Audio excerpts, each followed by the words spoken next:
میں یہودی، عیسائی اور مجوسی پاک ہیں یا نجس ہیں، اس سلسلے میں حضرت آیت اللہ سیستانی کا فتویٰ یہ ہے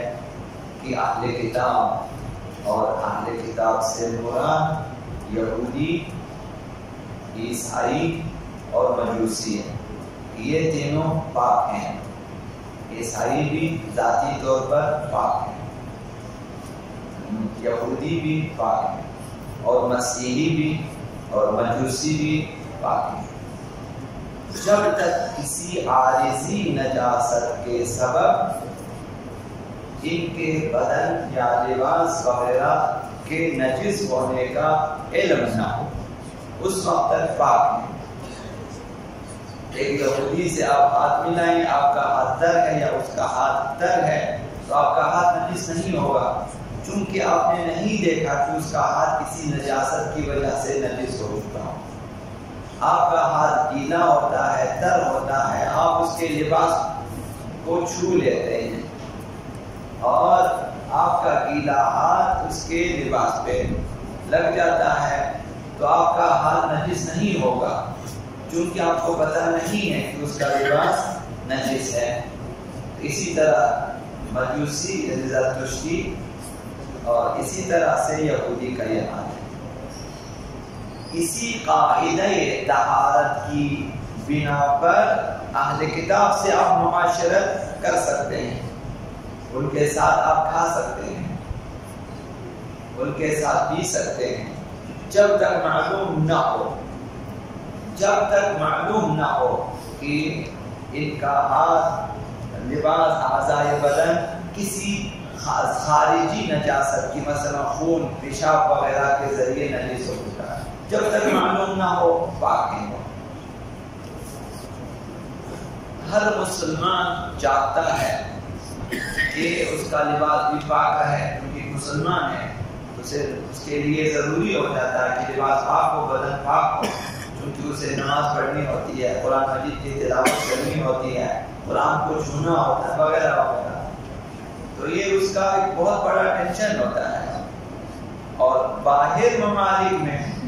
یعنی غیر اسلامی ممالک میں پاک رہنا مشکل ہو جاتا ہے، کیونکہ ماحول غیر اسلامی ہے، تو سڑکوں سے لے کر، ہوٹلوں سے لے کر، مسافر خانوں سے لے کر، دکانداروں سے لے کر اور راہوں سے لے کر جہاں جہاں بھی تری ہوتی ہے مسلمانوں کے لیے مشکل ہو جاتا ہے۔ تو لہٰذا یہ جو قاعدہ یہ فقہی ہے، اسی کی بنیاد پر یہ فتویٰ انہوں نے دیا ہوا کہ ہر اس شخص سے پاک سمجھ کر ملاقات کر سکتے ہیں اور مصافحہ کر سکتے ہیں، ہاتھ ملا سکتے ہیں، جب تک اس کی عقائد اور دین سے آگاہی نہ ہو۔ ایک عام شخص جا رہا ہے، آپ کو نہیں معلوم کہ یہ ہندو ہے، آپ کو نہیں معلوم کافر ہے، آپ کو یہ بھی نہیں معلوم کہ وہ مسلمان ہے، اور یہ بھی نہیں معلوم کہ مجوسی ہے، آپ ہاتھ ملا سکتے ہیں، مصافحہ کر سکتے ہیں، اور پوچھ کر آپ کی ذمہ داری نہیں ہے کہ آپ مجھے بتائیں ہاتھ ملانے سے پہلے کہ بھائی آپ مسلمان ہیں تاکہ میں آپ کو سلام کروں، پھر آپ کا ہاتھ ملانا ضروری نہیں کہ آپ پوچھیں۔ جب تک اس کے مسلمان ہونے کا احتمال موجود ہے، یا عیسائی یا یہودی یا مجوسی ہونے کا احتمال موجود ہے، آپ نے دیکھا ایک شخص آتا ہے، سلام کرتے ہیں، ہاتھ ملاتے ہیں، آپ احتمال دے دیتے ہیں کہ شاید یہ مسلمان ہے، اور احتمال ہے کہ یہودی ہے یا عیسائی ہے یا مجوسی ہے، تو آپ اس کے ساتھ بیٹھ سکتے ہیں، ہاتھ ملا سکتے ہیں اور مصافحہ کر سکتے ہیں، ملاقات کر سکتے ہیں۔ اور یہ واجب نہیں ہے کہ آپ ہر ملنے والے سے آپ پوچھیں کہ آپ کا دین کیا ہے، مذہب کیا ہے، تاکہ یہ پوچھنا ضروری نہیں ہے۔ اسی طرح مسلمانوں کے بارے میں بھی ہے کہ آپ کے اوپر پوچھنا فرض نہیں ہے کہ آپ پوچھیں یار آپ کا ہاتھ نجس تو نہیں ہے، آپ کا لباس نجس تو نہیں ہے، یہ پوچھنا شرعاً آپ کی ذمہ داری نہیں ہے۔ ہر مسلمان عموماً پاک ہوتے، آپ ہاتھ ملائیں، اس کے ساتھ بیٹھیں، کھائیں۔ اسی طرح یہودی، مجوسی اور عیسائی کے ساتھ بھی جب معلوم ہو جائے کہ وہ ہندو ہے تب آپ ہاتھ نہیں ملا سکتے، مثلا گیلا ہاتھ، وہ بھی در ہاتھ نہیں ملا، اس کے مثلا اس نے کسی سالن وغیرہ، دیگچی وغیرہ ہاتھ ہے تو آپ نہیں کھا سکتے، جب تک معلوم نہ ہو، احتمال ہے کہ شاید یہودی عیسائی اور کھا سکتے ہیں۔ تو لہذا اگرچہ سوال کرنے میں دقت بھی نہیں ہے، کوئی پریشانی نہیں آنا آپ کے لیے نہ اس کے لیے، پھر بھی پوچھنا واجب نہیں ہے۔ ایک دفعہ یہ کہ مشکل پیش آتی ہے کہ آپ پوچھیں وہ شاید برا مان جائیں، یہ مشکل نہ بھی ہو تب بھی پوچھنا واجب نہیں ہے۔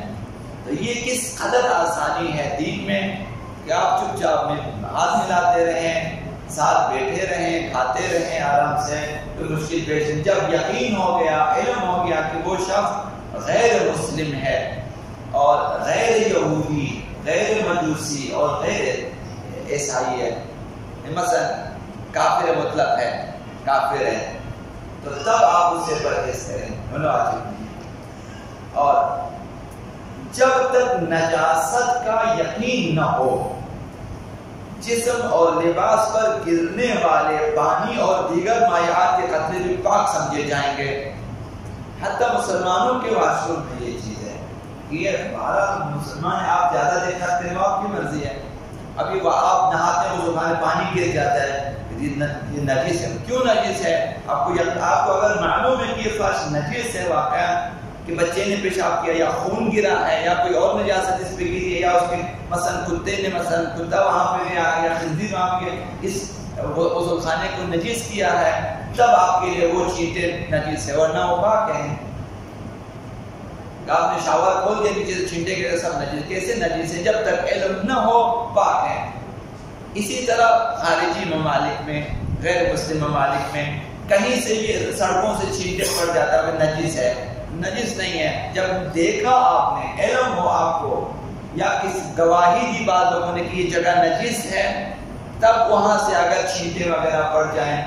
تو نجس ہے، ورنہ نجس نہیں۔ آپ راستہ چل رہے ہیں سر، اوپر ناودان سے پانی گر جاتا ہے تو آپ کہتے ہیں کپڑے نجس نہیں ہوتے۔ تو جب یہ قاعدہ فقہیہ یہ ہے کہ جب تک نجاست کا علم نہ ہو اس وقت تک ہر چیز پاک ہے۔ کسی بھی جگہ آپ ہاتھ لگائیں تو آپ پہاڑوں پہ جاتے ہیں، آپ کیا معلوم کیوں پاک ہے؟ نجس ہے، آپ کے لیے پاک ہے۔ تو قاعدہ یہ فقہی، فقہ اہل بیت میں اصالت الطہارہ کے نام سے ہے کہ اصل یہ ہے کہ ہر چیز پاک ہے، یہ اصل ہے، یہ قانون ہے۔ جب تک علم نہ ہو تو یہ جو قاعدہ ہے اس کا مبنی بھی صحیح روایات ہیں ہمارے فقہ میں۔ ان میں سے ایک روایت جو صحیح ترین ہے یہ ہے کہ فرمایا کل شیء نظیف، ہر چیز پاک ہے، حتی تعلم انہ قذر، دائم کہ تجھے علم ہو جائے کہ وہ چیز نجس ہے۔ جب تک علم نہ ہو وہ چیز پاک ہے۔ بازاروں میں جہاں بھی آپ ہاتھ لگ، کسی بھی چیز پہ ہاتھ لگ پاک ہے، جب تک آپ کو علم نہ ہو کہ وہ نجس ہے۔ فَإِذَا عَلِمْتَ فَقَدْ قَدِرْ، جب تجھے پتا چلے کہ وہ نجس ہے تو پھر وہ نجس ہے۔ علم چاہیے نجس ہونے کے لیے، در واقعی شاید نجس ہے لیکن آپ کے لیے پاک ہے۔ وَمَا لَمْ تَعْلَمْ فَلَيْسَ عَلَيْكَ، اگر تمہیں پتہ نہ ہو کہ یہ لباس، یہ پتھر، یہ جوتا، یہ چیز فلاں نجس ہے، کارخانوں سے آنے والی جوتوں میں آپ کیا معلوم کہ وہ نجس ہے پاک ہیں، لیکن بازار مسلمین جاتے خریدے پاک ہیں، حتیٰ کافروں کے بازار سے بھی خریدے پاک ہیں، ہندو بازار سے آپ خریدیں، کارخانوں سے چیزیں نکل کے آئی ہیں بس پاک ہیں، نجس نہیں ہے۔ فَإِذَا وَمَا لَمْ تَعْلَمْ فَلَيْسَ عَلَيْكَ، اگر تمہیں پتہ نہ ہو کہ ایک چیز نجس ہے تو اس کا گناہ بھی تمہارے ذمہ نہیں ہے اور تم ذمہ دار بھی نہیں ہو۔ آپ نے بازار سے کپڑا خریدا، تندری بنوا لیا، پہن لیا، نماز پڑھ لیا، آپ کو کیا معلوم کیوں پاک ہے؟ طہارت واقعی حاصل کرنا ممکن نہیں ہے اور ذمہ داری بھی نہیں ہے ہماری، یہ آسانیاں ہے۔ تو انہی روایات کے پیش نظر تمام مراجع فتاوا، مراجع تقلید کا یہی متفقہ فیصلہ اور فتویٰ ہے کہ ہر چیز نجس پاک ہے جب تک آپ کو علم نہ ہو کہ وہ چیز نجس ہے۔ اللہم باسمک العظیم العظم العز الجل الاکرم یا اللہ